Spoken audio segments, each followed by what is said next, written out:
देखिए इनको लगा है दोपहरिया में क्या करने लगे हैं, गेहूँ पसारने। इनका एक ही काम होता है, जब गेहूँ पसारने जाते हैं तो बहुत ज़्यादा ये वीडियो से वायरल होता है इनका।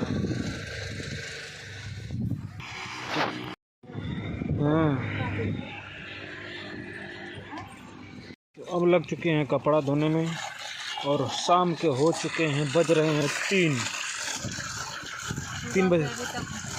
सुबह से अभी तक टाइम नहीं मिला, तो काम में बिजी हैं। मेरे काम चल रहा है, मेरे गढ़ा और बच्चे चल दिए स्कूल पढ़ने।